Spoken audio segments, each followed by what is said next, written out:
Welcome to the Sleep to Dream Analytics Explainer video, where better sleep starts with better understanding.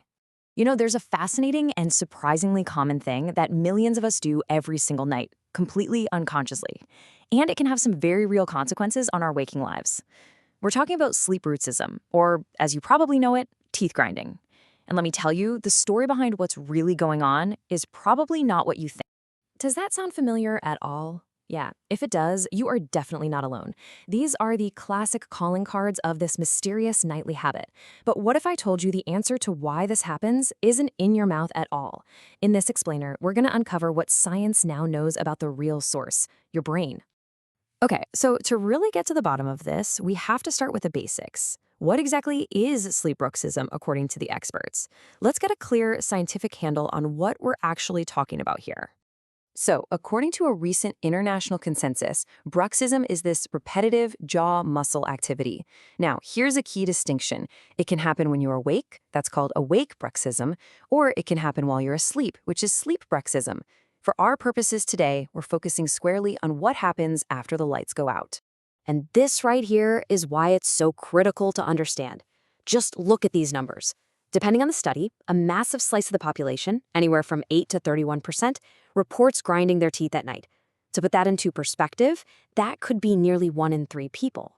So this isn't some rare disorder, it's an incredibly common phenomenon. So if it's this common, what's causing it?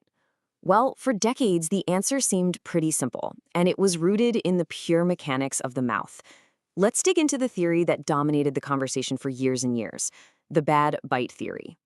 This was the classic mechanical hypothesis. The idea was pretty straightforward. If your teeth didn't line up perfectly, what dentists call occlusal discrepancies, it created this kind of persistent irritation.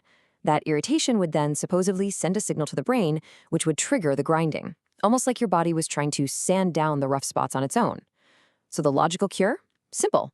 Go to a dentist, have them adjust your bite. It was seen as just a plumbing and parts problem in your mouth.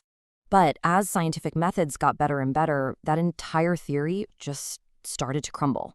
Researchers uncovered a completely different story, one that revealed the culprit wasn't in the teeth at all. No, it was much, much deeper. And this right here represents a huge shift in thinking. I mean, a total 180. We've moved from seeing bruxism as a tooth problem to understanding it's really a brain problem. The new science is clear. This is centrally regulated, driven by the nervous system. Things like stress and our sleep patterns are the real stars of the show. While those anatomical factors, like your bite, turns out they have very little, if any, influence. So what was the final nail in the coffin for that old theory? Well, it was clever experiments just like this. Scientists intentionally created tiny artificial bite imperfections in volunteers. Now, the old theory would predict this would make them grind more, but the result was stunning. Their jaw muscle activity at night actually decreased. This completely blew the bad bite theory out of the water and sent researchers looking for the real cause. And all that research builds a much more complex and honestly a more fascinating picture. Today, instead of one simple cause, we see this whole web of interconnected risk factors. It's regulated by our central nervous system, the body's command center, and our autonomic system, which controls stuff like heart rate. Psychological factors, things like stress and anxiety are huge contributors. It's also tightly linked to these micro-arousals, tiny, almost imperceptible moments of waking up during the night. Then you throw in certain medications, caffeine, and alcohol, and you can see it's not one thing, but a lot of things working together. Okay, so if this is such a complex, brain-driven issue, how does a doctor figure out if you actually have it? Well, it turns out the diagnostic process isn't a simple yes or no.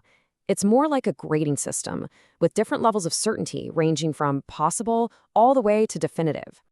Experts use this 3-tiered system. A possible diagnosis can come just from your own report. Maybe your partner hears you grinding, or you keep waking up with a sore jaw. It gets bumped up to probable when a dentist finds physical evidence, like wear and tear on your teeth. But for a definitive diagnosis, the absolute gold standard, that requires an overnight sleep study, complete with audio and video to actually catch the grinding in the act. But here's the practical reality. Those full sleep studies, they're expensive, they're complicated.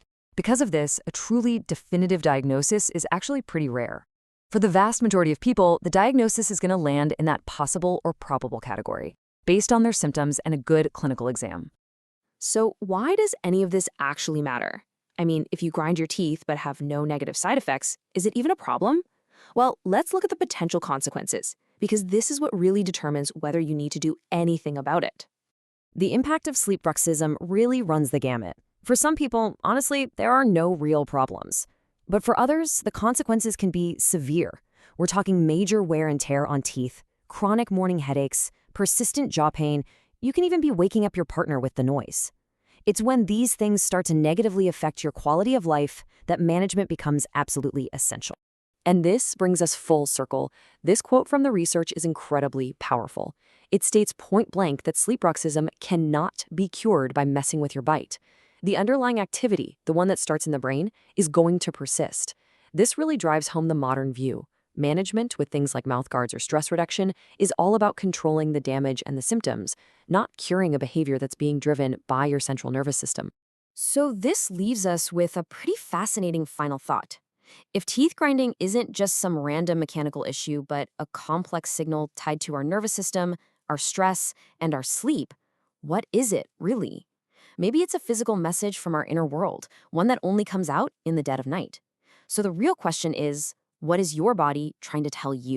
Thank you for watching the Sleep to Dream Analytics Explainer video. We hope you sleep well and dream easy.